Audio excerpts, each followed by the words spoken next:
Nggak ada ya?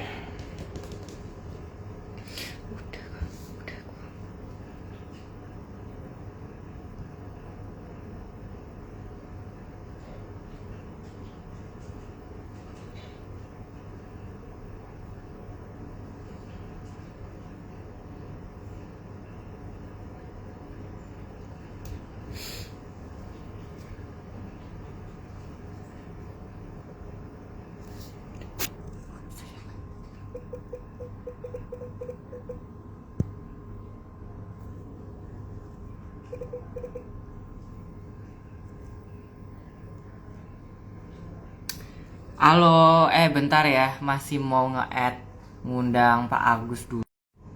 Bentar ya, mau ngundang Pak Agus dulu. Oke, bentar. Add moderator. Yah, adanya si orangnya ini. Bentar.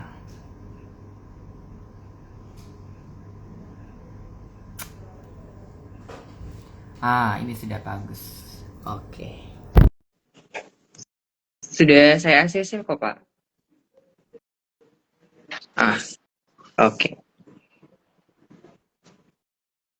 Oke, kita tunggu dulu. Halo Pak Agus. Halo Mas, sudah kelihatan ya? Iya. Kayaknya ada sedikit masalah hari ini. Oh iya, nggak apa-apa sih, Pak. Oke. Gimana kabarnya Mas Ali? Alhamdulillah sehat, Pak. Alhamdulillah kalau begitu. Iya, gimana kabarnya Pak Agus? Alhamdulillah sama-sama sehat juga. Iya, minal aidin wal faizin ya, Pak ya. Sama buat teman-teman juga yang mungkin lihat live kita, izin juga. Mohon maaf lahir dan batin. Iya. Selama kita liburan, libur panjang ya Pak ya, hampir 2 minggu, IHSG kita tidak mengalami perubahan, meskipun market global juga mengalami downtrend yang cukup dalam karena ada tarif yang baru saja diupdate, dan kita juga mengalami trading hold pada tanggal 8 April 2025. Nah, gimana sih Pak nih kondisi market pada saat ini gitu loh? Mungkin bisa memberikan insight-nya juga. Baik, memang kalau kita lihat setelah kita libur Lebaran ya, itu kan market kita mengalami goncangan yang luar biasa, sempat trading halt di hari pertama. Kemudian kalau kita lihat memang dari grafik ya, itu IHSG kita pelan-pelan mulai up kembali setelah proses terjadi yang kemarin itu. Jadi kalau kita cermati itu di grafik itu ada 3 fase yang kemudian membentuk pola yang kira-kira bisa mengarah ya, ini kalau memang nanti hari ini bisa bertahan di level sekian, itu kemungkinan ya estimasi kita bisa ke 6.700-an lah kurang lebih gitu dalam jangka beberapa hari mendatang. Oke, berarti kita ini masih bisa diuntungkan ya untuk market pada saat ini ya.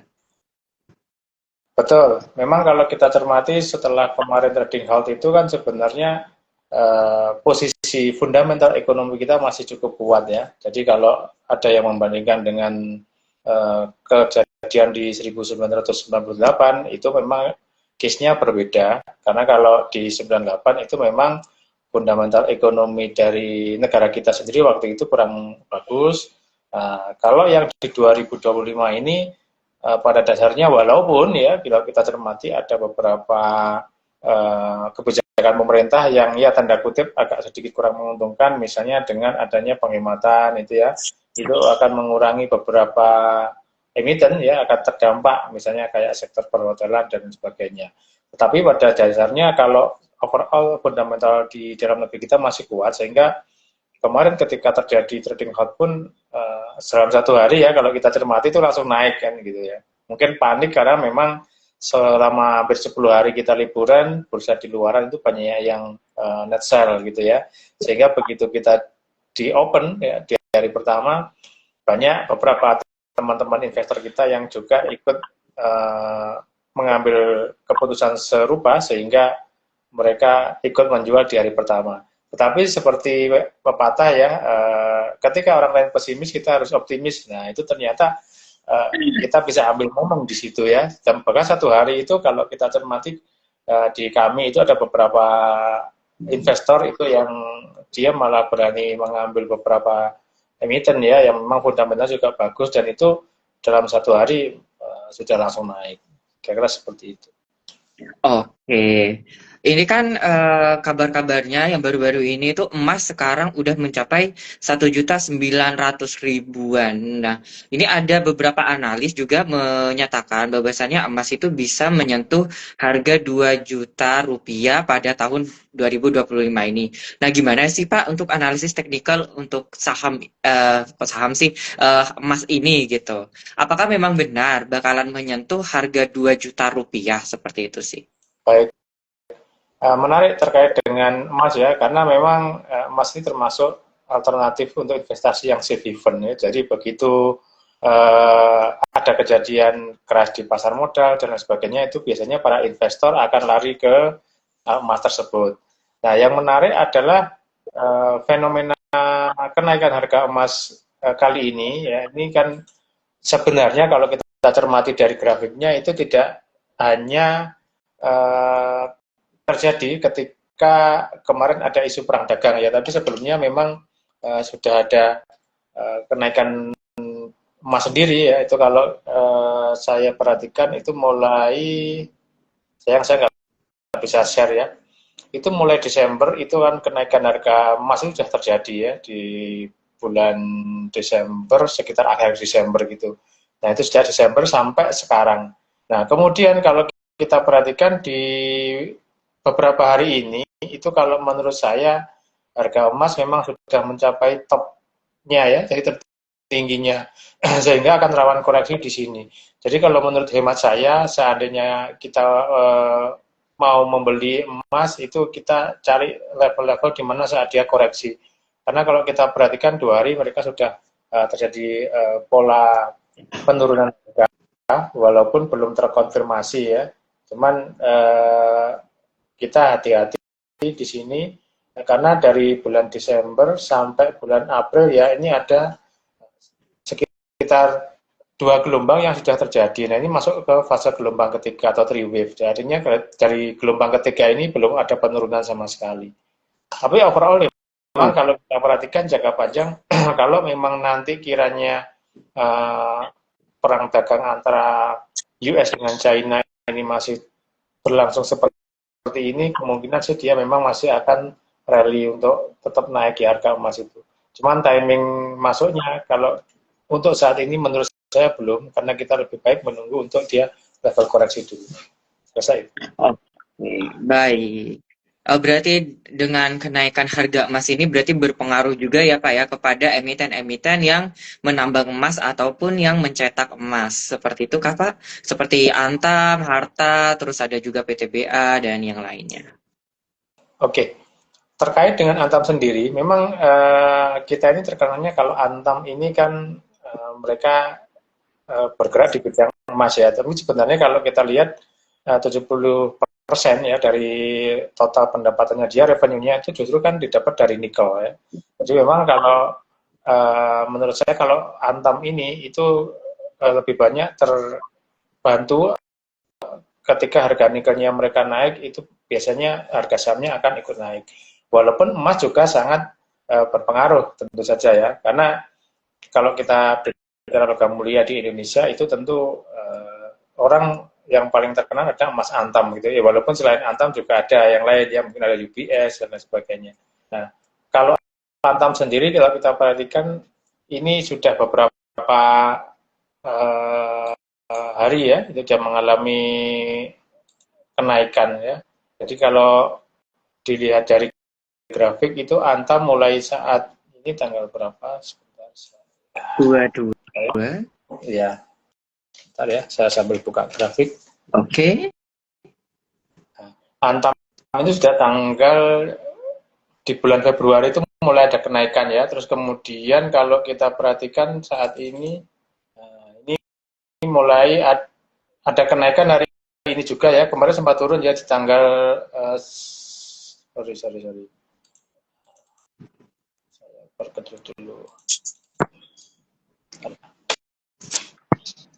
Di 17 April kan ya Pak ya, kita mengalami penurunan untuk Antam, terus tanggal 15 juga.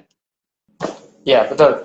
Jadi di bulan itu, di tanggal tersebut memang ada penurunan ya, dan beberapa hari ini dia juga mulai sedikit ada pola yang membuat dia agak sedikit naik. Ini kalau kita perhatikan. Jadi kalau teman-teman atau para investor masih mau membeli, saya kira posisinya sih mungkin bisa kita tunggu dulu ya, karena ini juga ada sedikit uh, terlalu tinggi harganya ya kalau menurut saya di Antam sekarang ini, walaupun dia uh, masih menjadi primadona sih ya. Tapi dia memang sangat masih bisa menjaga indeksnya ya, karena hari ini aja dia naik sekitar 4% ya, 4,3%, sehingga masih rawan ada koreksi juga kemungkinan gitu. Oke, ini salah satu saham yang memproduksi emas juga nih Pak, yaitu Harta Dinata Abadi dengan kode sahamnya itu HRTA Pak. Ini gimana nih untuk analisis teknikalnya? Oke, nah, untuk harta harta ini kalau kita perhatikan ya, dia memang sebentar saya periodenya saya ganti.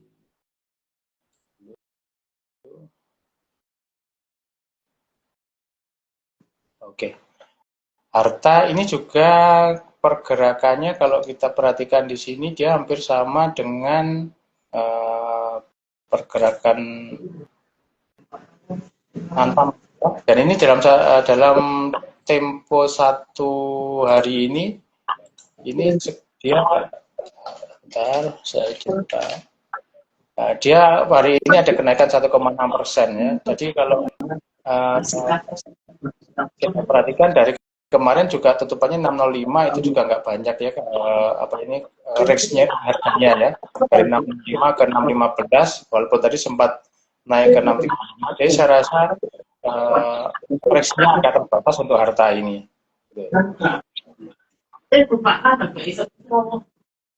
Oke, tunggu sebentar ya Pak ya. Ya, Oke, ini Pak ada yang bertanya di salah satu grup saya. Untuk saham WRG sama Dewa ini bagaimana ya untuk ke depannya? ya. Dewa sama WRG Pak. Oh, WIRG. ya. Nah, WIRG kalau kita perhatikan ya,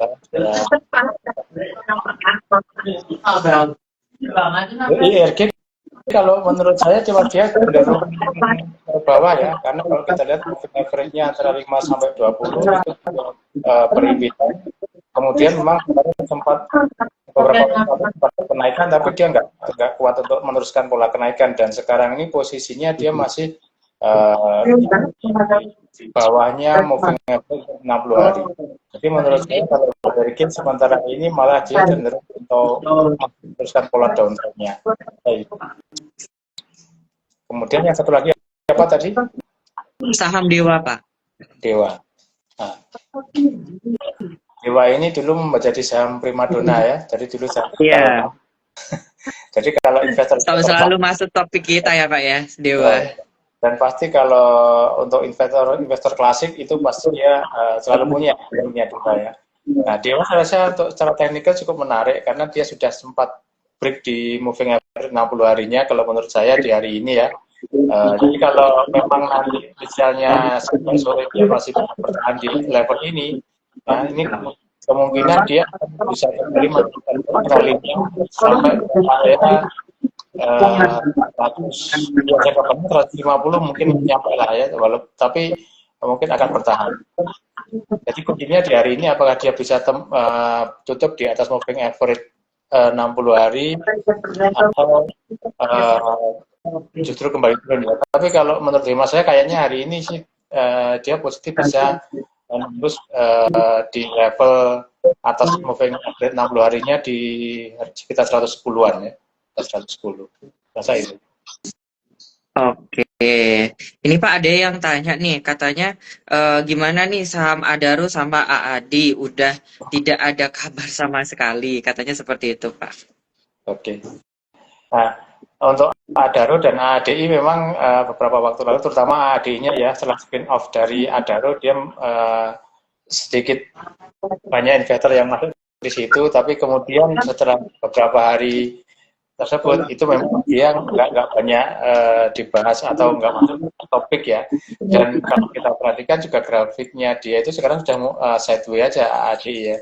Jadi habis IPO, bahkan kalau kita tarik garis ke belakang ya, mulai awal IPO itu mereka malah cenderung turun dari IPO-nya dulu ya.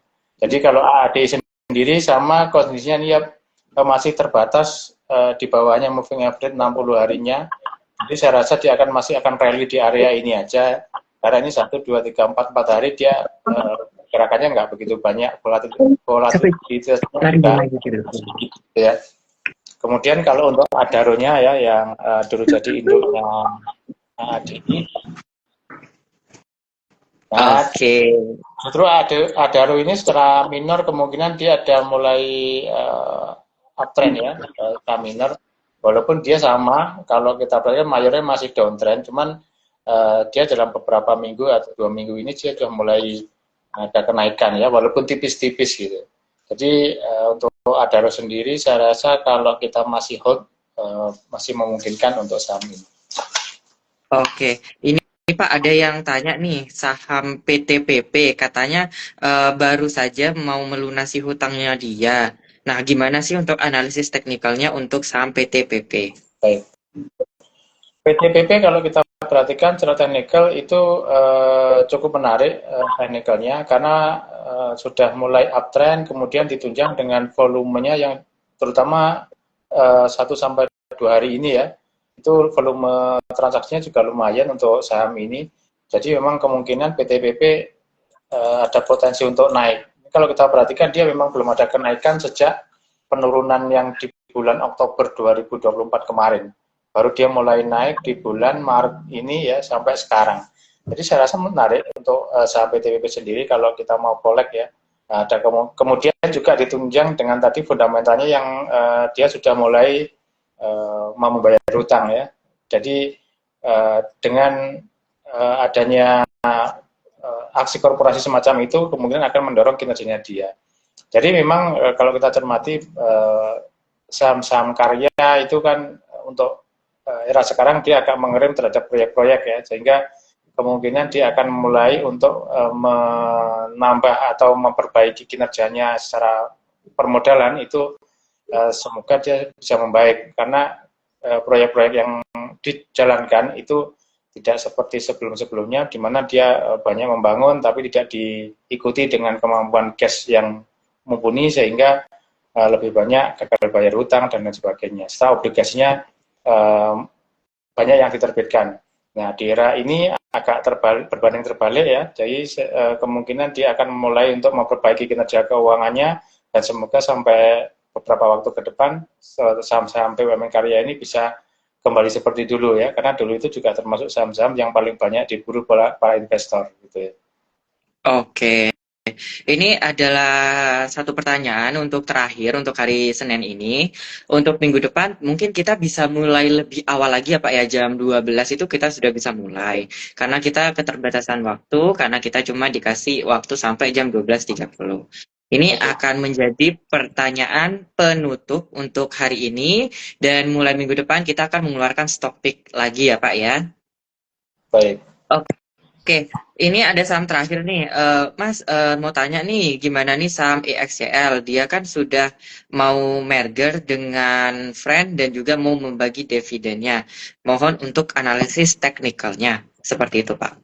Oke, Excel menarik ya karena kemarin dia baru mengakuisisi Friend sehingga harapannya juga dengan dia adanya akuisisi tersebut secara fundamental perusahaan bisa lebih kuat gitu ya. Jadi di tanggal 17 ya kalau nggak salah itu terjadi merger antara Friend diakuisisi oleh Excel ya sehingga dia akan berusaha untuk memperluas jaringan di dunia operator ya. Nah, sementara kalau kita perhatikan, teman-teman lihat di secara teknikal, Excel sendiri ini masih cenderung turun ya. Jadi memang kalau kita perhatikan dari grafiknya ya, dari grafik ini memang sudah mencapai level terbawahnya dia di kisaran 2090-an lah ya. Nah, per hari ini dia sedang mulai mencoba untuk menembus supportnya di area tersebut. Ya, apakah nanti dia di tutupan perdagangan sesi 2 bisa di atas 2090 atau justru bergerak di bawahnya 2090. Nah, kalau memang nanti misalnya bergeraknya di atau tutupannya di bawah 2090, menurut hemat saya, kita sebaiknya kalau mau masuk kita tunggu dulu ya, karena takutnya dia masih akan melanjutkan potensi downtrend-nya ya. Karena sejarahnya dia ada yang lebih bawah lagi di tahun 2023 kemarin, yaitu kisaran 1890-an gitu ya. Jadi ya ini termasuk level psikologis di sini buat teman-teman atau bapak ibu yang punya saham ini ya, ketika masih memegang ya harapnya kalau mau average kita tunggu dulu. Ya, kalau misalnya sudah terlanjur punya, kemudian saya kepingin menambah ya, kita tunggu apakah nanti dia bisa rebound atau belum. Kalau menurut saya belum ada tanda-tanda technical rebound ya, kalau untuk XL sendiri, walaupun kemarin sedang ada aksi korporasi. Oke, terima Teman-teman. kasih ya Pak Agus. Minggu depan kita akan live lagi di hari Senin jam 12 sampai jam 12.30. Untuk teman-teman semua, mohon maaf juga karena live-nya terbatas hanya sampai jam 12.30 dan kalian bisa kalau mau tanya lebih lanjut bisa menghubungi DM-nya KSPM Unmu Jember. Kalian bisa tanya-tanya dan nanti akan dijawab langsung oleh saya sendiri dan nanti akan dibantu juga oleh sama Pak Agus. Oke, kita akhiri untuk hari ini. Terima kasih Pak Agus dan para penonton juga. Terima kasih atas waktunya. Sama-sama Mas Ari, terima kasih juga teman-teman yang melihat kita di live IG kali ini. Salam sehat ya. Salam sehat.